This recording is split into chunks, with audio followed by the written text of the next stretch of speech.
Hello, everyone, and welcome to the last San Francisco UX Writers Meetup event of 2021. We're glad you could join, whether you're watching us live right now or whether you're watching the recording. My name is Kirsten Forsberg. I'm the meetup organizer and host, and I'll be hosting today's event.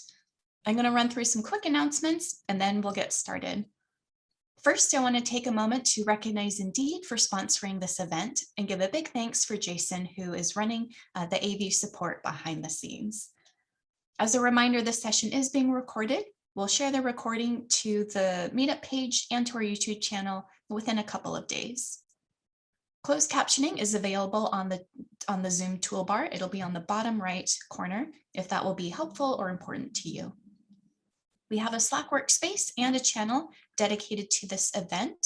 I'm posting the link to both in the Zoom chat right now, trying to multitask. We'll have a Q&A at the end, and also the Zoom chat and the Slack chat are available for conversations, connecting, asking questions throughout the whole event. But at the Q&A at the end, then I'll be watching both and then sharing the questions with our speakers. Our next event hasn't been scheduled yet. Several months ago, the plan was to start having events in person in 2022, but as we all know and have been experiencing, plans continue to change. You can look forward to an update or an announcement after the year-end holidays are over, but we are still planning on meeting in 2022. We're just not quite sure what that looks like yet. Today, we'll have two presentations, and I'm excited to introduce our first speaker, Oren Shapira. Oren is currently a senior UX researcher at Visibo and a co-leader of a large Israeli behavioral science community. He has written multiple blog posts on behavioral science, including a post on touch points between social psychology and UX writing. I'll pass the mic over to you, Oren. Thank you very much, Christine. I'm very happy to be here. Let me share my screen.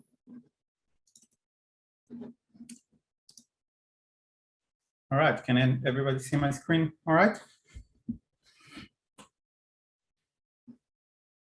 Okay, so let me get started. So again, thank you very much. I'm very happy to be here, very excited to be able to share this work with you. And today I'd like to talk to you about the day after voice and tone design.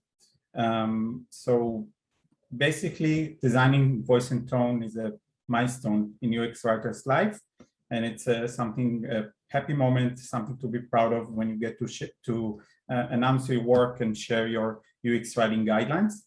But as you go back to your work and start implementing those guidelines, some questions may come up from our experience. So one question is, how do you know if a specific text that you write really fits your voice and tone, the voice and tone that you define?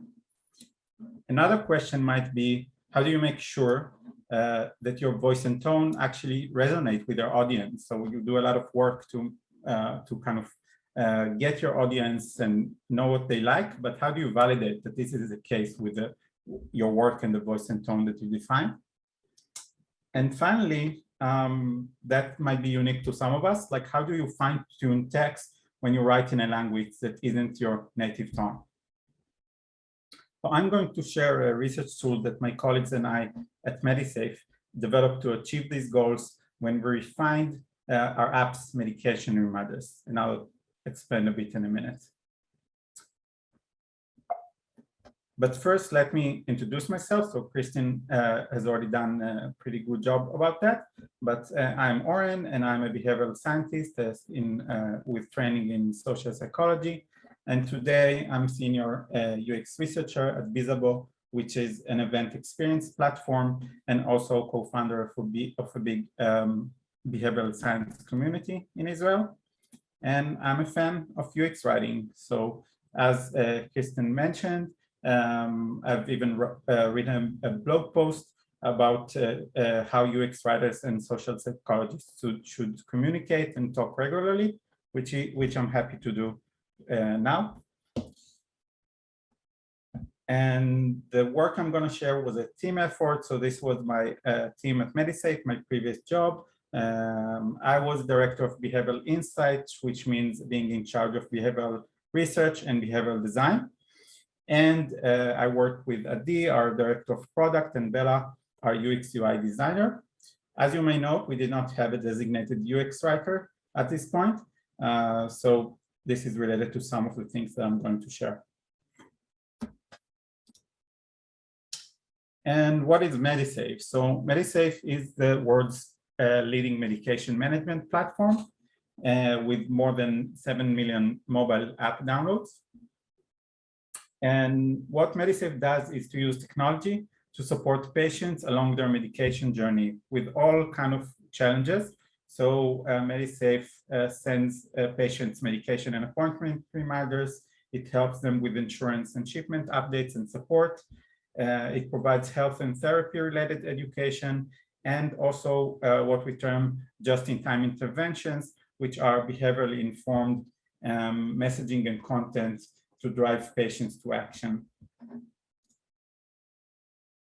And what was our mission, which is very much related to the project itself? The mission is to provide patients and the loved ones with peace of mind while they face the multiple challenges associated with taking medication. So as I mentioned, we did not just remind them to take medication, but really supporting them holistically with all of their medication-related challenges. And also worth noting in this context is that the company's focus is on the US market. So we mostly write in English, even though we are our product and design functions are based in Israel. Let's dive into the project. So in the recent years, just like in the years when I was working at Medisave, Medisave has been transforming from a pill reminder app that's focused really on medication reminders into a digital companion. So it's a personal assistant geared to support patients with their holistic medication-related needs and really act as a companion and supporting patients in a more human and natural manner. And part of this is language, of course, is UX writing. So we wanted to communicate with users in a way that's more human and conversational, including in our medication reminders that were still a big part of our communication with our patients. And we had a good starting point. So we had a series of reminders that patients would get as soon as the time for taking medication has arrived. So this is what our medication reminders looked like at 2018, where the project started. So first reminder, it's a push notification, time to take your medication. Then a second reminder to take your medication. And finally, after another 10 minutes, last reminder to take your meds. So this was all right. We did not get any complaints about it, but still as part of our transition, we wanted more. So we wanted to, as I said, we wanted to be more conversational, more natural and human. So how did we do that? So one of our first steps was to run a survey for our beta community, which is a community of users who help us validate and our ideas, validate new features in the product. And we showed them screenshots with some reminders that we came up with, and asked for the feedback in both open-ended and some multiple choice questions. And the feedback was loud and clear. So we were able to tell what they liked more and what they didn't necessarily like. So on the left side of the screen, you can see some reminders that patients like, which we termed friendly but neutral. So a few examples are like, hello, it's med time. Or as a second reminder, just asking them, have you taken your 8 a.m. medication yet? And some of the responses we got are short and sweet, I like the greeting, etc. On the right, you can see some reminders that were more controversial.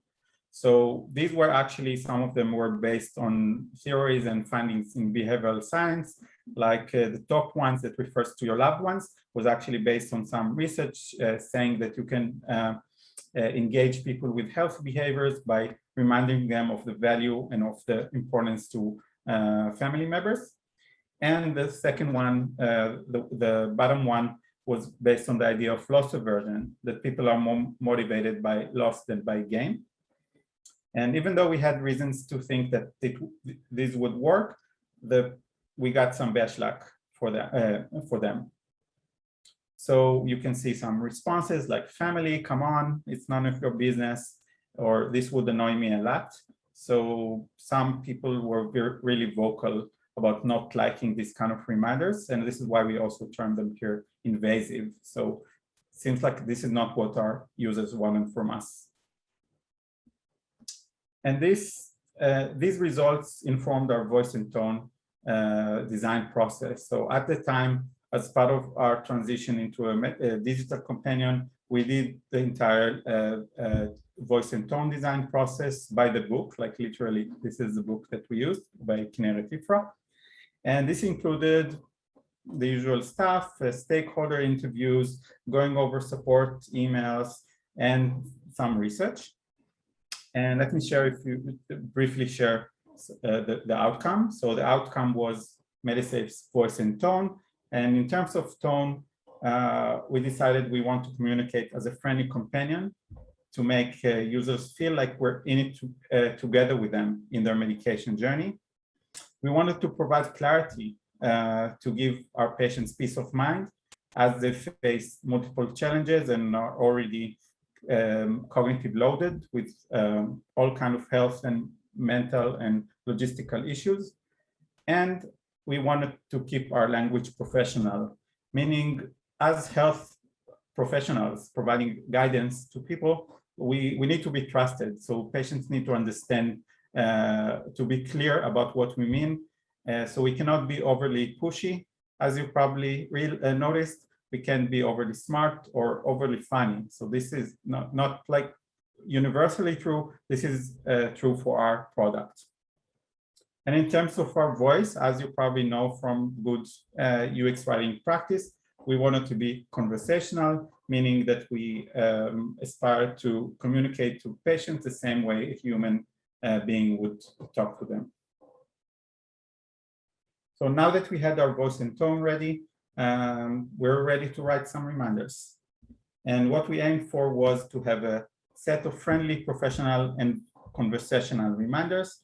We wanted them to be dynamic. So similar to a person who would call you, they would speak a bit differently from time to time, not repeat themselves every day and every hour. So we wanted them to change based on the day of week, time of the day, and if it's the first, second, or third reminder.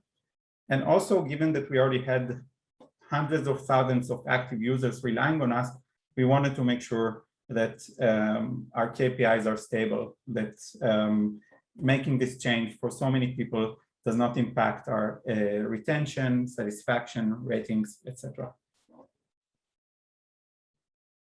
So we thought we were ready and we started writing text.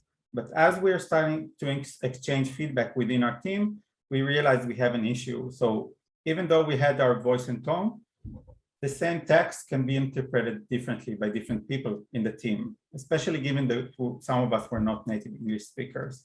So for example, some person would think a reminder is friendly, and another person would interpret the same thing as condescending or salesy, etc.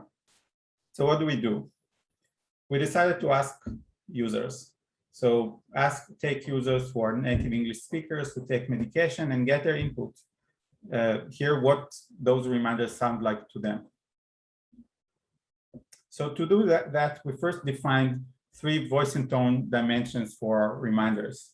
So we translated our voice and tone into dimensions and into ranges that we wanted our reminders to fit into. So on the casual to formal dimension, we wanted to be more on the formal side. On the friendly to distant dimension, we wanted to be on the friendly side. And then on the recommended versus commanding dimension, we wanted to be somewhere in the middle, depending on the context and on the number of repetition of the reminders. Next, we recruited our participants. So we used Amazon AmpTwerk and user testing to recruit participants who are native English speakers. And we showed them a survey. So basically, we took a bunch of a set of reminder texts. We showed them to them, and we asked them participants to rate those reminders on our dimensions, and asked them a few additional questions, such as how much they like the reminder, that the reminder motivate them, and importantly, we asked for some open-ended feedback if they have any comments on the wording on or any phrases that popped up for them. And we iterated this until we had a satisfactory set of reminders we can use. So what did we learn from this process? First of all, pretty quickly, we realized that participants were rating the reminders as more casual than what we aimed for, which sounds bad, but they actually liked it. So in this example, you can see the reminder is, hey, hi, it's time for your medication. And this participant was rating it as 2, which is much more casual than what we aimed for. But they say it's good. Like maybe we can also ask our patients, how are you first? Which we didn't even realize is an option, since it's kind of a one-directional communication. As another example, you can see that this participant rated this reminder as 1.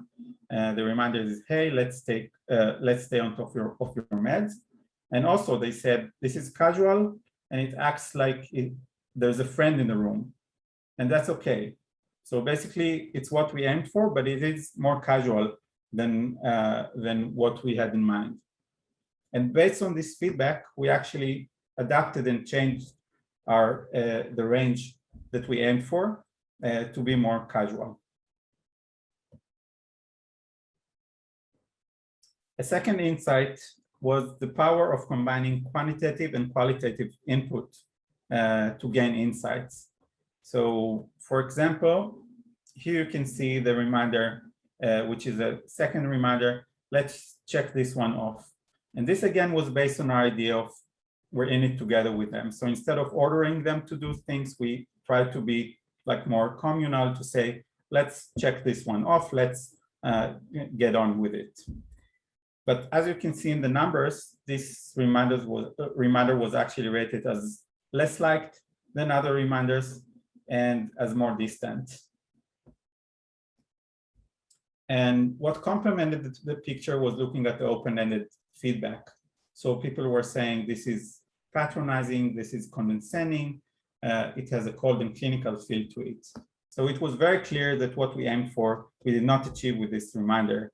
It came off as condescending, and we knew that we would not use this wording. Finally, this method that we used with the open-ended feedback really allowed us to discover some nuances that as non-native English speaker, we might have never learned. So, for example, we were assuming that different greetings were pretty much interchangeable. We can use hi, hey, hello. We thought it's not very different, but this is not what our users thought. So for example, this person told us, hey is for horses. Use hi, it's much more friendly. Or hello is not commonly said. Sounds too formal. So those things that for us as Hebrew native speakers, even though our English, we considered it pretty reasonable, it turned out that when you go to native English speakers who are taking medication, those are different things from them. And we were really happy and grateful to get this feedback. So what did we achieve from this process? First of all, we got a set of 30 new reminders written according to our voice and tone, and changing by day of week, time of the day, anniversaries. And we even added some pictures to make it even nicer. Then we adjusted our voice and tone based on user feedback. And we A/B tested the new messages versus the old messages to make sure that our KPIs are still in good shape and our ratings and retention are still in good shape.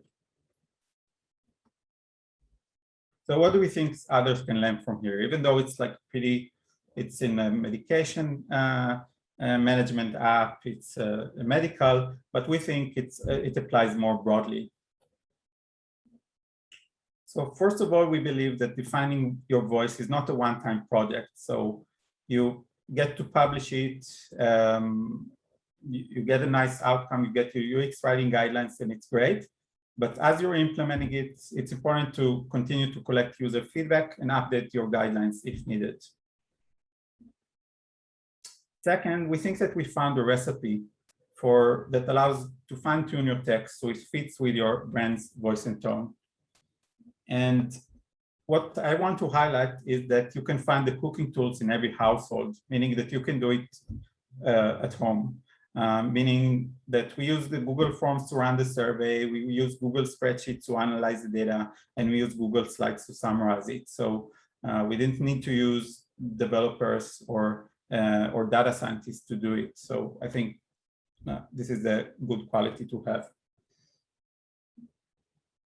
And to wrap it up, let me share the recipe with you.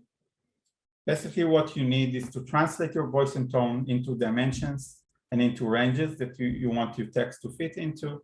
You need to have your starting point text.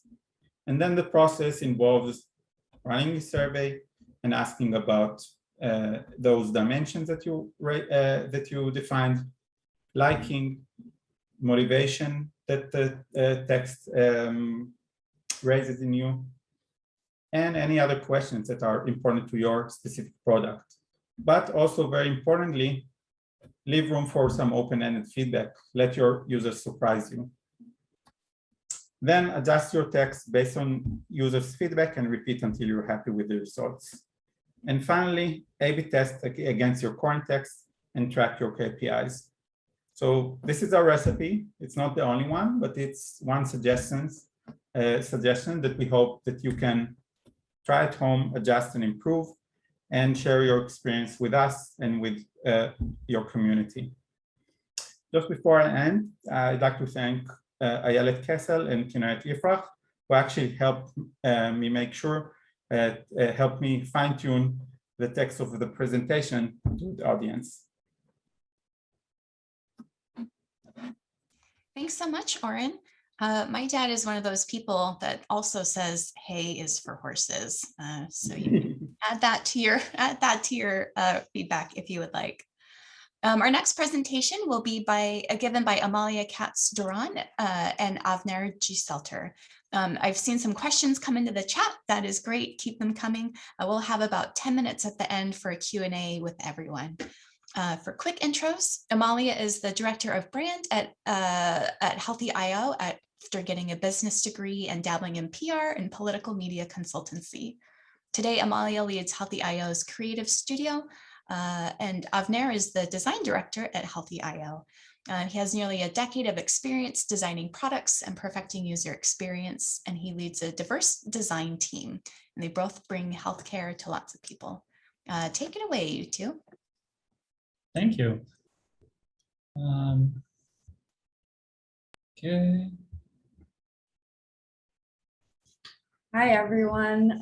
So nice to be here this evening or your morning. It's evening here. I'm really glad to join you. Today, we're going to talk a little bit about how we got women to perform a urine test on their own using their smartphone, and also a little bit, and obviously we did a good job. Well, our team as a whole, it's not just me and Avnel, because we also won a UX design award recently, a month ago, for this product. So I promise this is the last time I'll be tooting our own horn, and we'll just talk you through the process and tell you a little bit our year of designing and building Velif. So a little bit about Healthy.io before we start. Healthy.io was founded in 2013 with the purpose of utilizing the ever improving technology of smartphone cameras to increase access to healthcare and health testing specifically across the globe, using this ubiquitous technology that anyone has in their back pocket to basically allow people to test themselves at home.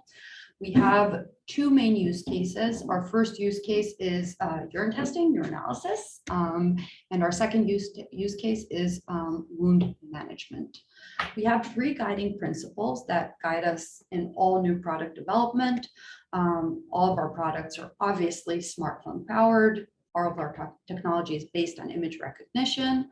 We deal with population health. It means we don't build expensive products for rich people. We basically have very cheap hardware, or actually no hardware. We have a kit that uses the smartphone camera, and we really aim to impact a large group of people.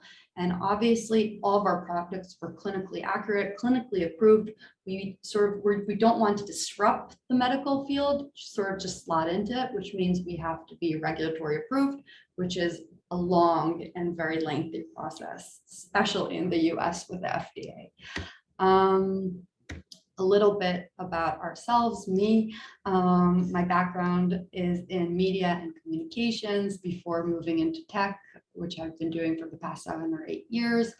I've been at Healthy for 3 years, and today I sort of lead all of the marketing creative activity, some designers, some filmmakers, PR communications, and we're basically in charge of all of our tone of voice, messaging, website, and video production.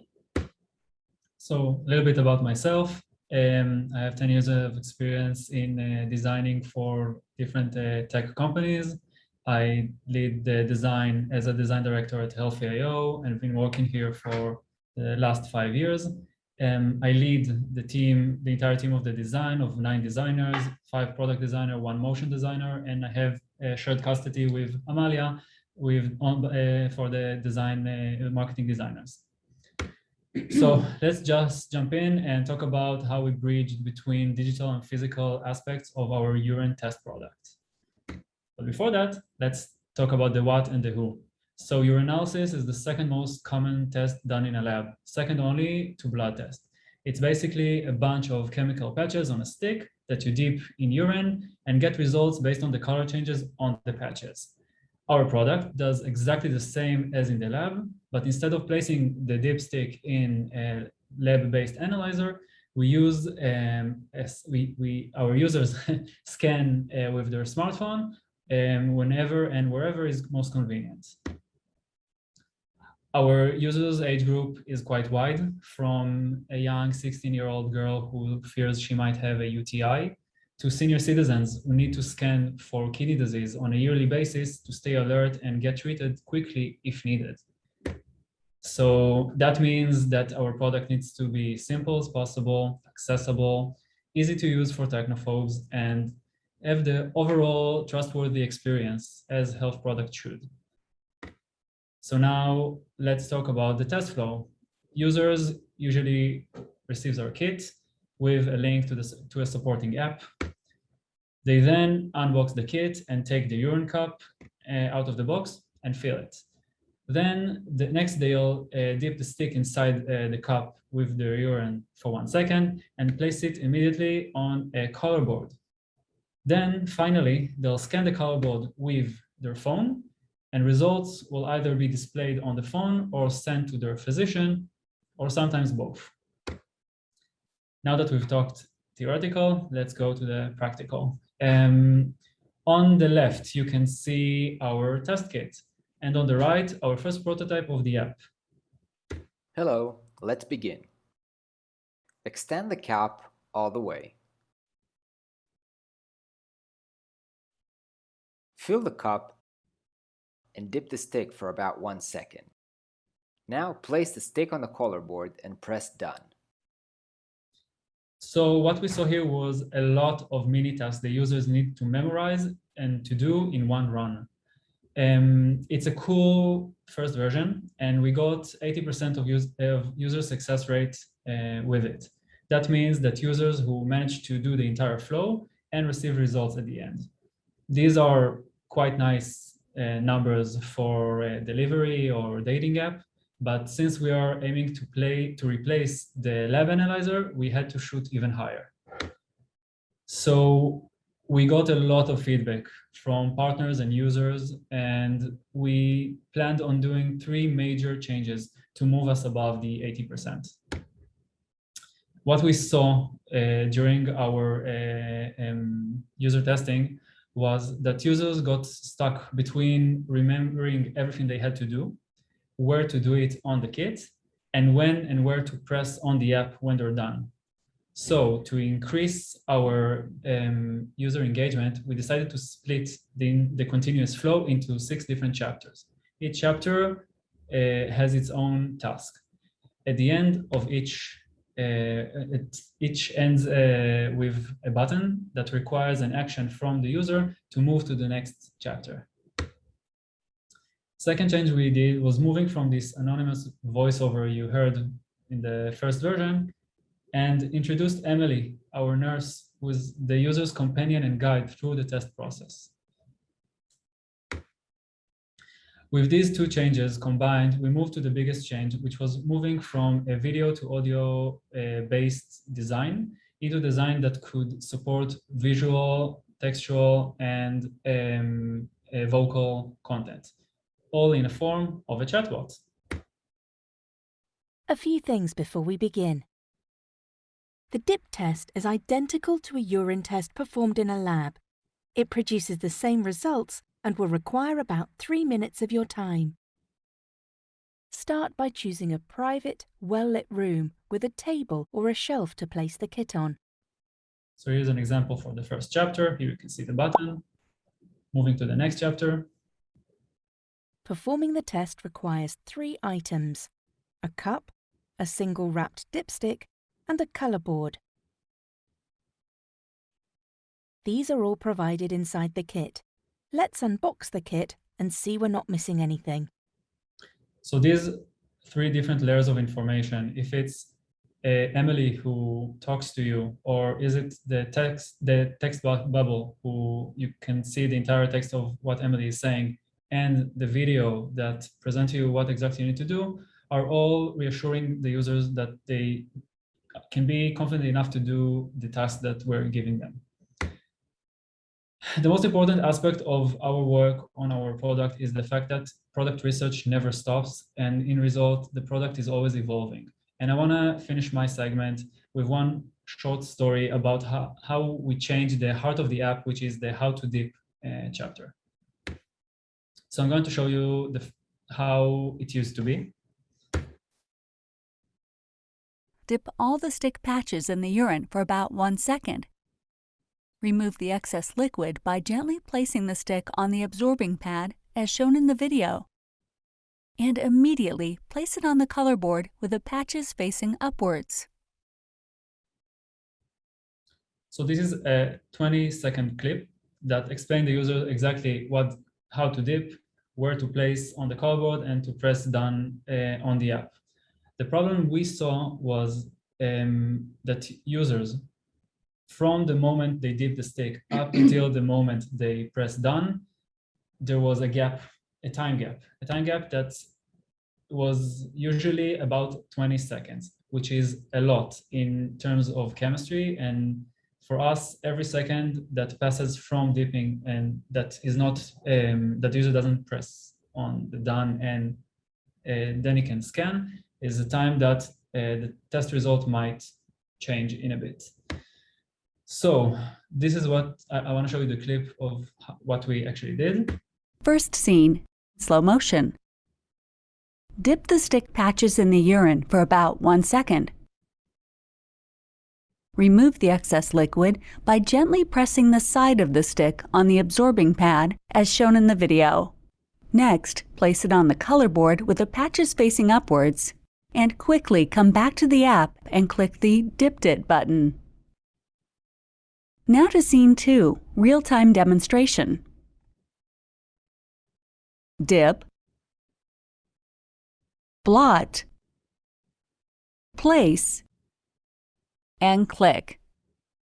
It should take you about 5 seconds. Now go ahead and do it yourself.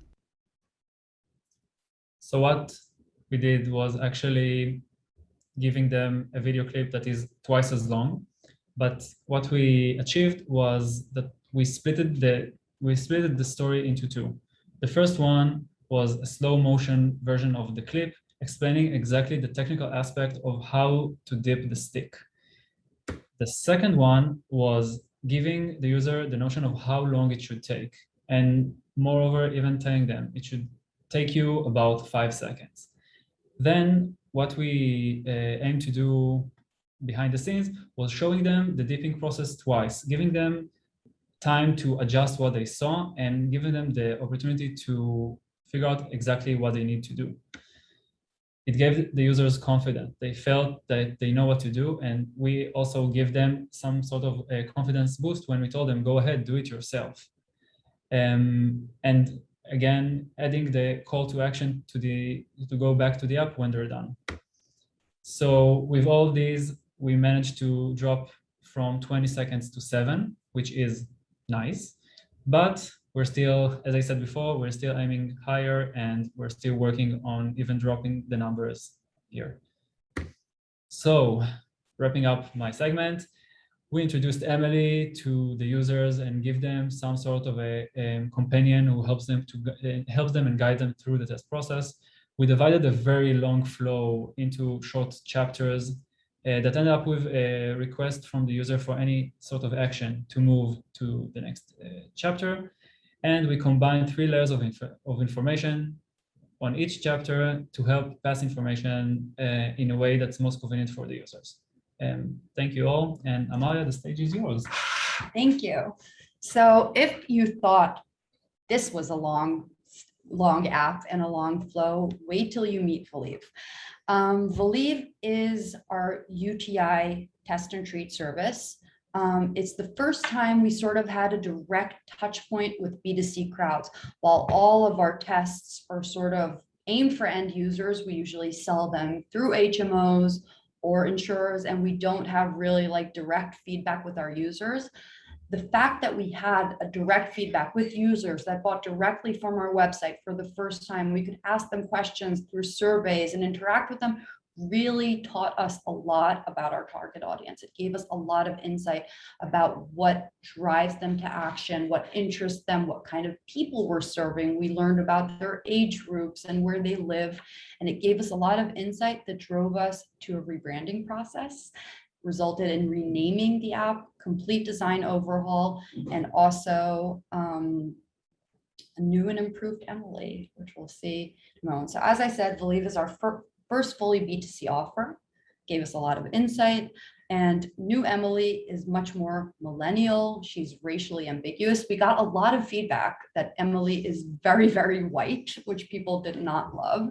So this Emily is a little less white, and we felt she fit in much better with our design and our target audience. Next, we wanted to sort of tailor our tone of voice to our users. So it was really important to understand where our users are at when taking the test. These are women that suspect they are experiencing a urinary tract infection, which definitely means they are in pain. They wouldn't be buying this test if they weren't in pain. So their state of mind is not the calmest, not the happiest, and we wanted to be aware of that when communicating with them.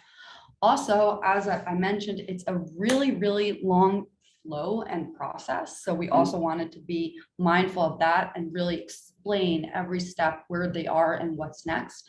Lastly, this is probably for a lot of users the first time they're doing a medical test at home themselves. This is pre-COVID, I remind you. I think now we all are like used to testing ourselves at home for COVID and doing a lot of things remotely. This is pre-COVID, 2019. A lot of people are not used to testing themselves. They may feel really nervous about doing this test at home when they're used to doing it with a healthcare professional. And we wanted to position Emily as a trusted guide that can help them through this process. Another thing we wanted to do is differentiate Emily from the Velif tone of voice. Velif is a clinical service. It's a complete test and treat service. It means the users buy the kit on a website, it's then delivered to them, and a doctor remotely reviews the result. While Velif is a clinical service that can give clinical results powered by a doctor, Emily and Healthy AO are not clinicians. She might be dressed like a nurse, but she can't give real, clinical results. So we wanted to create her more as a trusted guide, a smart friend. And another thing Emily was doing was actually filling the emotional gap that was left by the lack of a healthcare professional. We wanted users to feel not left alone, not sort of left to figure out this test process. They're in pain, they're nervous, they've never done this before, they don't know if it will work, and Emily is there to reassure them. Lastly, we wanted to tailor buttons even more to make sure users are with us every step of the way, since this process is even longer than the previous process I've now discussed, and I'll talk about it a little bit in our next slides. So for each end of the chapter, we had a tailor button. If they had to fill the cup with urine, we asked them to indicate my cup is full. If we asked them to open the cup, we asked them to indicate the cup is open. So when we designed Velif, we had to add on top of the test a few eligibility questionnaires to make sure the test is clinically appropriate to the users that are taking it. The test is only intended for women that are age 16 to 65, that aren't pregnant, that don't have diabetes. So we had to enter this questionnaire. And we also had to enter a process of phone verification.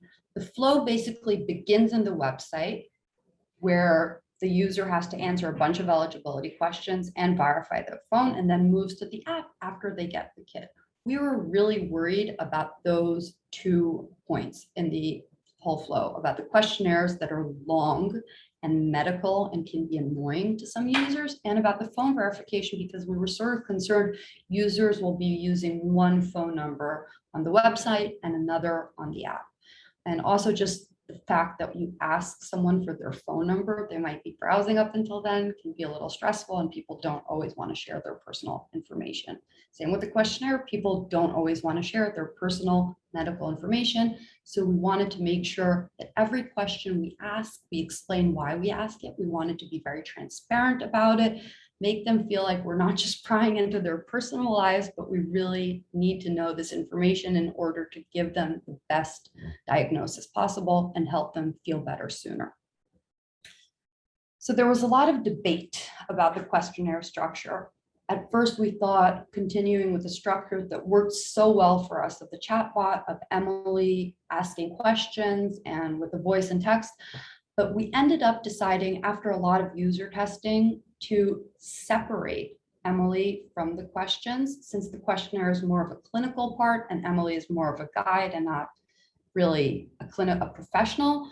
We decided Emily will wait for the user after. She also lets the user know she'll be there before and after, and she reassures them, don't worry, I'm not going anywhere. I'll be waiting for you right here when you're done. She lets the user know what's next. We're going to ask you some questions about your condition. Another thing, as I mentioned, the flow starts on the website, but then continues to the app. And we do repeat some of the questions because we just have to make sure sometimes the person orders the kit one day and then gets it the next day. And some questions that are clinically sensitive, the answers might have changed. We really debated how to do it. What can we ask? Can we sort of identify when the user got the app or when they were on the website? And we decided we were just going to own the repetition, be really transparent about it, explain to them. We already know, you might have answered some of these questions, but we want to make sure you're getting the best treatment possible. We're going to ask you again. Sorry, just bear with us. Another point of debate, I think for months, right, weeks, was the questionnaire structure. We had a lot of questions to ask, and we didn't really know what was the best way to ask them. We wanted to make sure women aren't pregnant, they don't have diabetes, they don't have kidney issues. And at first we started with a negative, sort of like, if none of these apply to you, you can continue. And the button says we can continue. We tested it. It felt a little cumbersome to a lot of users. So we decided to go with positive rather than negative. So it's sort of counterintuitive that the button that allows you to continue with the flow is no or none apply. But we decided that it's much clearer to ask the users, do any of these apply to you? If the answer is no, they can continue. From a marketing standpoint, we really wanted to reduce the number of clicks, especially on the website pre-purchase, but also on the app from a UX and product sort of standpoint. It was a long process and we wanted to shorten it as much as possible without sort of compromising the clinical part. So we decided to consolidate questions that are less risky. So here we have a few questions. These were separate at first. Are you experiencing nausea, vomiting? Are you feeling generally unwell? Are you experiencing a feverish feeling? And we consolidated into one. Do any of these statements apply to you? When questions, by the way, were more sort of likely to be answered yes, like are you pregnant, we kept them as a standalone question. As I mentioned, another point we were very concerned about and continued testing after we launched was the phone verification stage. We're now showing a screen from the website. This was the original phone verification screen, and you can see it's a very, very text-heavy screen. As I said, we really believe in being super transparent with our users, explaining why we ask for every piece of information we ask, respecting them enough to let them know there's a reason behind it. So here we explain to them why we're asking to verify their phone. And there's also all of this legal disclaimer that we just had to put there. These are the conversion numbers on this page in the website. Not bad, but we wanted to see whether we can do any better. So we removed the text because we assumed for millennial users, which sort of for most of their users, they're sort of familiar with the process of phone verification. We try to consolidate the legal as much as we can. Legal and microcopy are not always friends. And these were the results. So much higher conversions. And we didn't change anything. We're asking for the exact same thing, but we're just using way less text and being a lot more sort of concise and snappy about it. So just to recap on my part, a major part for us was gaining trust by transparency. It was a new process for a lot of our users, so we felt we really needed to prove ourselves and let them know this isn't a scam. It's totally okay. You can take a medical test using your smartphone. We made sure Emily stayed their informed friend or guide and not a medical professional by separating her out from the questionnaire, being there for them before and after. We used positive approach or positive language to communicate with our users, and we tried to break down a really long flow and also indicate to the user at every step of the flow where they are, what comes after, and how much longer they have left.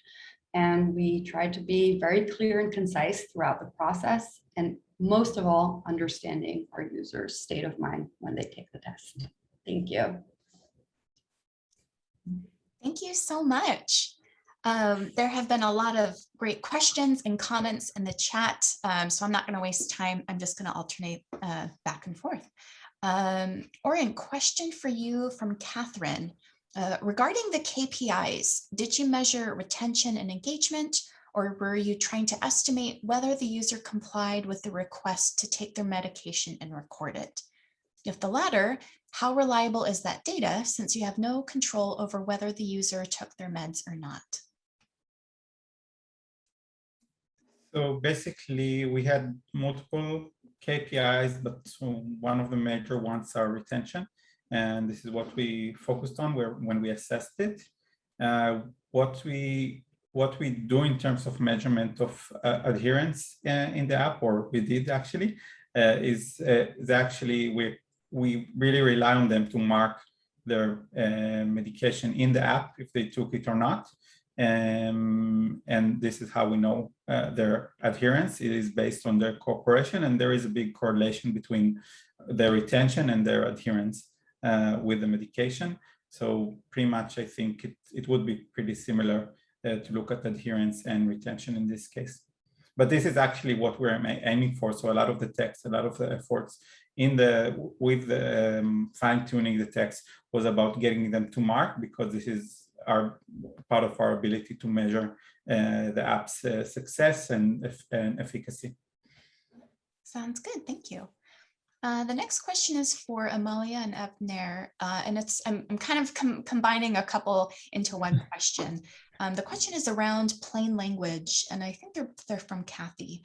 I'm really curious about the plain language assessments done on this writing. And then similarly, word choice. Was the word P considered? This is an issue I've run into when writing patient education manuals. I want to use living room language that patients use, but institutions want to sound more formal and professional?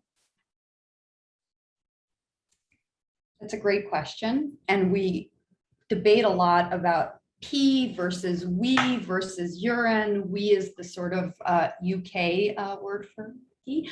In our ads on Facebook and social, we will use pee or we, but the test is a clinical test at the end of the day, as I mentioned. So we do use the word urine, and that's just more of the medical term, and they do get an assessment from a doctor. They're also experiencing a urinary tract infection, so it sort of makes sense to ask them to fill the cup with urine. But it's a debate we definitely had. So I think we sort of solved it by the fact that in our more casual channels, Facebook, socials, Instagram, we will use the word pure we, but in the app, which is like sort of a clinical service, we still address the word with urine. Makes sense. The next question is from On to Oren. Did you consider how well your respondents digest medication info? If yes, how did this factor influence inputs and outputs of user surveys? So basically, the focus of this project was really just on the medication reminders. It did not include like any really like detailed medication instructions. So I don't think it should really factor in. Obviously, in other projects which are more focused on instructions, side effects, or logistics like shipments or insurance, then we would focus more on the details of the medication and on literacy. That makes sense. Next question for Avner and Amalia. Again, combining a couple around accessibility into, combining some questions about accessibility. How did you account for people with disabilities? Accessibility must be a key to your product. What if users want to ask for further advice or support? That's a great question. Go ahead. So in terms of accessibility, we are working on creating versions who are available for users who need, I don't know, bigger fonts or higher volumes. We do try to create an app that can help and guide most users. Obviously, the extreme edge cases are being treated on the product team as we speak.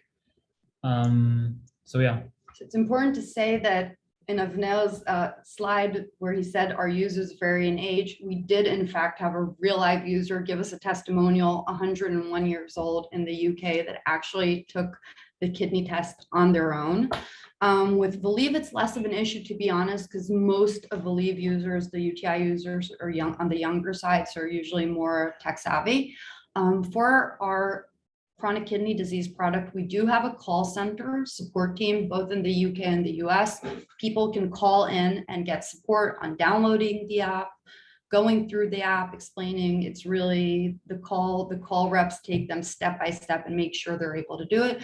For people who don't always have access to their smartphone, especially with people who are at risk for chronic kidney disease, a lot of times the call center will suggest a relative, a loved one, a caretaker helps them take the test on their phone, and we have sort of mechanisms that allow that. Makes sense. We are coming up on time, so this might be the final round of questions for everyone. Combining some questions for Oren around like testing and getting feedback. How many users do you recommend surveying to get voice and tone, and how long did the testing and iterating process take?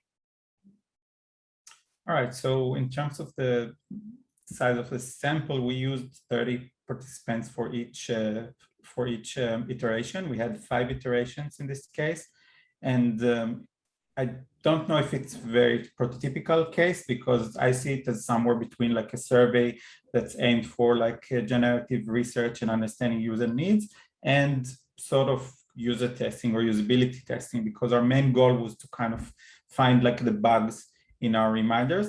So this is why our sample size is somewhere between like dozens or hundreds that we would use for a larger survey, and like 6 to 10 that we would use for usability testing. So if your goal is kind of validate and kind of troubleshoot your text, then 30 could be enough. But it also depends on the diversity of your patients. So if you really know that there are really different groups of patients or users in your audience, then maybe you would want to sample like 30 of each. But so it's kind of sensitive to the goals of the project. And in terms of time, this was really like fast iterations. I think since you can pretty quickly collect data through mTOR and user testing, I think maybe it took us like 2 weeks to do those 5 studies, just one after another. That's a quick turnaround time. Final question for Amalia and Avner. How much control did you have over the wording for the questions? Were they from specific clinical templates and maybe validated or locked down, or were you able to play with the text? Really good question. That's a really great question. It was a matter of like basically lots of debates. It was a mixture of thoughts we got from the product team, a lot of sort of specifications from our medical partners that had some things we basically had to do. And then just us trying to make it as concise and conversational and nice and warm as possible. So that's why it took us so long, because we kept trying to pull to our direction, making it easier to understand. Then we got feedback from them like, no, you can't ask it that way. It's not clinically valid. Then we iterated again until we found, I think, sort of a happy middle. Yep. I have not been in that exact scenario, but yep, lots of conversations and discussions, and finding the happy middle is something that I'm familiar with. Thank you everyone for joining, and thank you Oren, Avner, and Amalia for your presentations. I know I got a lot out of this. The recording will be posted to YouTube and our meetup page within a couple of days, and we will see everyone in 2022. How we meet up is to be determined, but we will see you next year. Bye everyone, and take care. Thank you. Thank you. Bye.